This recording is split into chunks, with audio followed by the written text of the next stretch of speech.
শুভ সন্ধ্যা। আপনারা দেখছেন সময়ের খবর। আজকে নির্ভীক বিশ্লেষণে আপনাদের সঙ্গে রয়েছে আমি এমডি হযরত।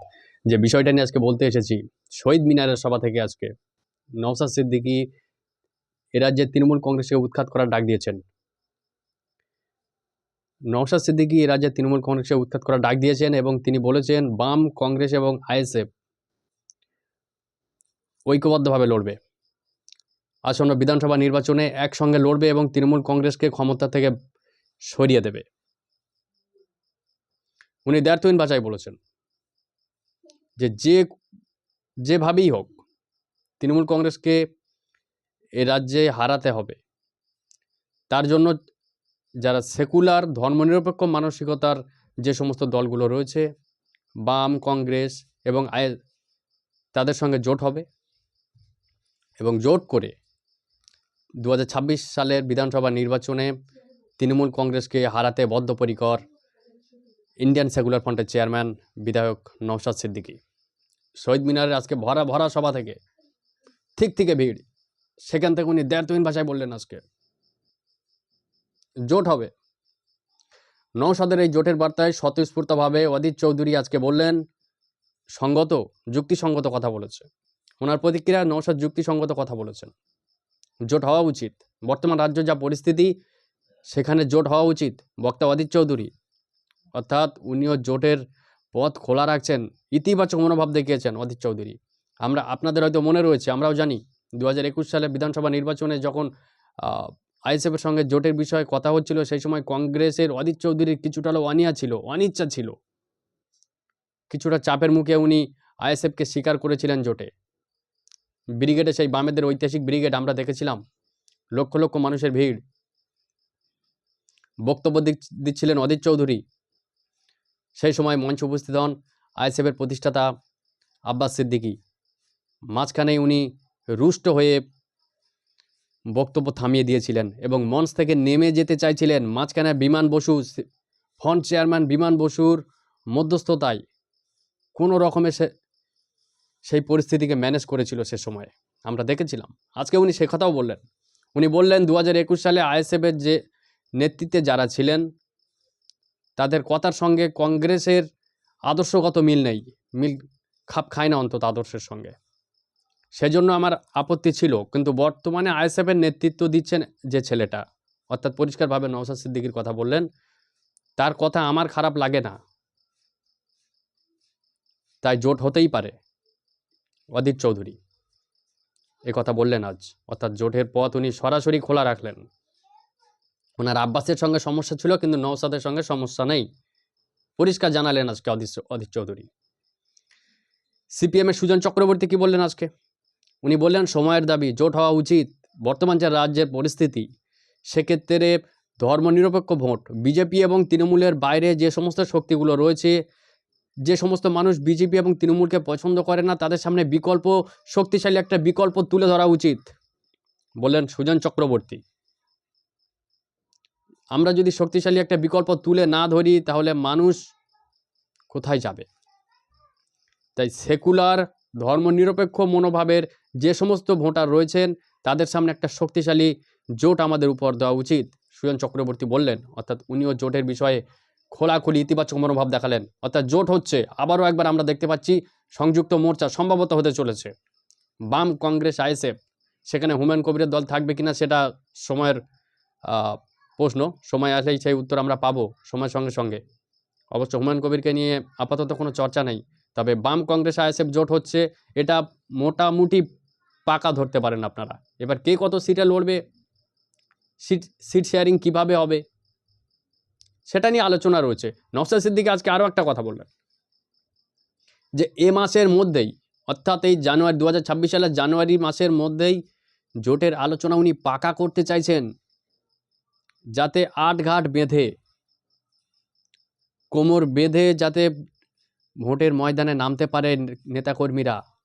সেই জন্য উনি বলছেন যে যত দ্রুত সম্ভব এ মাসের মধ্যেই উনি জোটের কথা পাকা করতে চাইছেন। তা নয়তো কি হবে? যদি জোট করতে দেরি হয়ে যায়, জোট করতে দেরি হয়, তাহলে হয়তো রাজ্য স্তরে জোট হবে, কিন্তু বুথ স্তরে, গ্রাসরুট লেভেলে, তৃণমূল স্তরের সাধারণ কর্মী যারা রয়েছেন তাদের মধ্যে ঐক্যটা আসে না। সেক্ষেত্রে এই জোটের ইম্প্যাক্ট হয়তো ভোট বাক্সে গিয়ে পড়বে না। নওশাদ সিদ্দিকী আজকে দুধের রাজনীতিবিদদের মতো বললেন এই কথা। অর্থাৎ আগে ভাগেই জোট এবং কোমর বেঁধে ভোটের ময়দানে নামতে হবে। বাম কংগ্রেস আইএসএফ কর্মীদের বার্তা তেমনটাই নওশাদের। বিজেপি কি বললেন? বিজেপি এই জোট বার্তা শুনে উনি বিজেপির বিধায়ক শঙ্কর ঘোষ বললেন যে বাম কংগ্রেস আইএসএফ জোট করবে কি করবে না ওটা একান্ত তাদের ব্যাপার। তৃণমূল কংগ্রেসকে উৎখাত করতে হবে। মমতা ব্যানার্জির নৈরাজ্য এবং অপশাসনের বিরুদ্ধে বিজেপি একাই লড়ে চলেছে। মানুষকে ঠিক করতে হবে তারা মমতা ব্যানার্জির নৈরাজ্যের সঙ্গে থাকবেন না বিজেপির সঙ্গে থাকবেন। উনি পরিষ্কারভাবে ঘুরিয়ে বললেন যে বাম কংগ্রেস আইএসএফকে যারা ভোট দেবেন তারা নৈরাজ্যের সঙ্গে রয়েছে এবং বাম কংগ্রেস আইএসএফকে ভোট দেওয়ার তৃণমূলকে ভোট দেওয়া দুটি সমান। শঙ্কর ঘোষের বক্তব্য, বিজেপি বিধায়ক। এ বিষয়ে শাসক দলের প্রতিক্রিয়া কি? তৃণমূলের মুখপাত্র কুণাল ঘোষ উনি বললেন নওশাদ, কংগ্রেস এবং সিপিএম এরা বিজেপির A team, B team, C team. এরা শুধুমাত্র বিজেপিকে ভোটের ময়দানে সুবিধা পাইয়ে দেওয়ার জন্য, নির্বাচনে বিজেপিকে সুবিধা পাইয়ে দেওয়ার জন্য এই সমস্ত জোট ঘোট এরা তৈরি করেন। মানুষ শেষে তৃণমূলকেই বেছে নেয়। উনি আরও বললেন কংগ্রেস সিপিএম এর আগে জোট করে দেখেছেন, তৃণমূলের কিচ্ছু করতে পারেনি। শেষে ধর্মীয় মুখ আনলেন, অর্থাৎ নওশাদ সিদ্দিকীকেই উনি সম্ভবত ইঙ্গিত করলেন নওশাদ সিদ্দিকীর দিকে। উনি বললেন এতে করে কিছু হবে না, বিজেপিকে একমাত্র তৃণমূল কংগ্রেসই রুখতে পারে। সেটা সারা ভারতবর্ষ জানে, বিজেপিকে তৃণমূল কংগ্রেসই রুখবে। এই বাম কংগ্রেস আইএসএফ এরা বিজেপিকে রুখতে পারবে না, এরা বিজেপিকে বরং অক্সিজেন দেবে। বক্তা কুণাল ঘোষ, তৃণমূলের মুখপাত্র। যাই হোক, 2026 সালে বিধানসভা নির্বাচন, রাজ্য রাজনীতি নির্বাচন যত এগিয়ে আসবে তত এই ধরনের কথাবার্তা আমরা আরও শুনতে পাবো, নেতাদের মিডিয়া বাইট আমরা শুনতে পাবো। তবে একটা ইঙ্গিত পরিষ্কার পাওয়া যাচ্ছে যে এ রাজ্যে লড়াই হতে চলেছে বাম কংগ্রেস এবং সংযুক্ত মোর্চা। আবারও কি সংযুক্ত মোর্চা তৈরি হবে? অর্থাৎ তৃণমূল কংগ্রেসের বাইরে গিয়ে, তৃণমূল কংগ্রেস এবং বিজেপির বাইরে গিয়ে যে আর একটা শক্তি সিপিএম, কংগ্রেস এবং আইএসএফ আবার যদি একসঙ্গে একই ছাতার তলায় লড়াই করে, 2021 সালে লড়াই করেছিলেন এবং শূন্য পেয়েছিলেন, একমাত্র সংযুক্ত মোর্চার বিধায়ক হয়েছিলেন নওশাদ সিদ্দিকী আইএসএফের টিকিটে। তাও বাম কংগ্রেস আইএসএফ, বাম এবং কংগ্রেস একটাও সিট জিততে পারেনি। সেক্ষেত্রে বামেদের নানা কট্টাক্ষ হজম করতে হয়। বামেরা শূন্য থেকে মহাশূন্যে পাঠিয়ে দেন বামেদেরকে কেউ। যাই হোক, সেটা অতীত। 5 বছর চলে গিয়েছে রাজ্যের রাজনীতিতে। গঙ্গায় অনেক জলও গড়িয়েছে এই 5 বছরে। দেখা যাক আরও একটা জোট তৃতীয় শক্তি হিসাবে তারা কতটা লড়াই দিতে পারে আগামী বিধানসভা নির্বাচনে, সেটাই দেখার নজর আমাদের রয়েছে, নজর রয়েছে রাজনৈতিক মহলের। আপনারাও নজর রাখুন, আমার চ্যানেলের যারা দর্শক রয়েছেন। একই সঙ্গে নওশাদ সিদ্দিকী যে কথাটা বললেন যে এই মাসের মধ্যে জোটের কথা পাকা হয়ে যাবে, অর্থাৎ আগে ভাগে জোট করে উনি আগে ভাগে এগোতে চাইছেন। তাতে করে ভোট বাক্সে কী প্রভাব পড়ে বাম কংগ্রেস আইএসএফের, সেটা অবশ্য নির্বাচনের ফল প্রকাশের দিনই আমরা বুঝতে পারবো। দর্শক, আপাতত আজকে এই পর্যন্তই।